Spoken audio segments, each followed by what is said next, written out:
एक बात बहुत जरूरी सुनो। जनवरी का महीना पूर्ण होता है, फिर उसके बाद फरवरी प्रारंभ होती, वसंत ऋतु आ जाती, वसंत पंचमी। तो हमारे ब्रजमंडल में वसंत पंचमी से होली शुरू हो जाती है। और वसंत पंचमी को ठाकुर जी को गुलाल लगाने में कभी कभी श्रम होता है कि भैया अभी सर्दी के ही दिन हैं और अभी से ठाकुर जी को गुलाल लगानो, अभी से ठाकुर जी के गर्म वस्त्र हल्के करनो। तो थोड़ा मन में भाव आवे कि भैया अभी तो गर्मी आई ना है, ठाकुर जी के गर्म वस्त्र क्यों हटा दें। बहुत ध्यान से सुनना। तो नाथद द्वार के एक बड़े अच्छे ठाकुर जी के उपासक, उनसे मैंने पूछा, क्योंकि लाल जी की सेवा प्रणाली में वसंत के बाद में ठाकुर जी के पैर के मोजा, हाथ की मुंजरी, तो ये सब हटानी पड़ती है। क्यों? बोले अब सर्दी जा रही है, लेकिन इस बार वसंत पंचमी पे भयंकर कोहरा था, तो इतनी सर्दी में ठाकुर जी के वस्त्र, गर्म वस्त्र कैसे हटाएं। तो मैंने पूछा, मैंने कि अब वसंत सर्दी में आ जाए तो क्या करें। तो उन्होंने बड़ी अच्छी बात की, बोले ठाकुर जी के गर्म वस्त्र हटाओगे तभी तो ये गर्मी लाएंगे। बोले इनको गर्म वस्त्र पहना के ही रखोगे तो ये कहेंगे बढ़िया गर्मी बनी भैया, काय को हम गर्मी ला में आवाज देखो। आज इतनी गर्मी बाहर हो रही है, अब होली के दिन आ गए, ये 40 दिन में ठाकुर जी के धीरे धीरे गर्म वस्त्र हटाने पड़ते हैं। क्यों? ठाकुर जी को जब सर्दी लगेगी तभी तो गर्मी आएगी।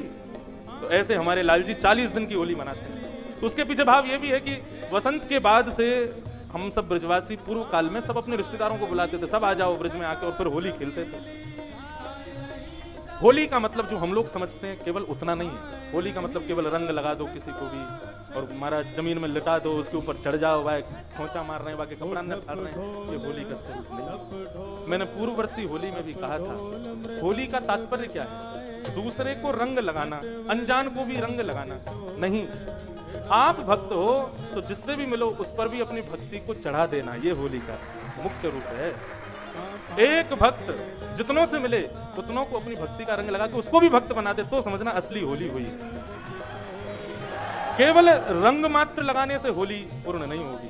आप अपने सद्भाव रूपी रंग उसको लगाओ, अपनी भक्ति के रंग लगाओ। मीराबाई ने ऐसा रंग उछाला महाराज, आज तक ना जाने कितने भक्त उनके उस रंग में रंगे हुए हैं। श्री सूरदास जी के रंग में कितने रंग रंगे हुए हैं। स्वामी श्री हरिदास जी महाराज का रंग तो ऐसा चढ़ रहा है कि महाराज सर चढ़ के बोल रहा है वृंदावन पर। श्री बिहारी जी की छटा क्या पूछे।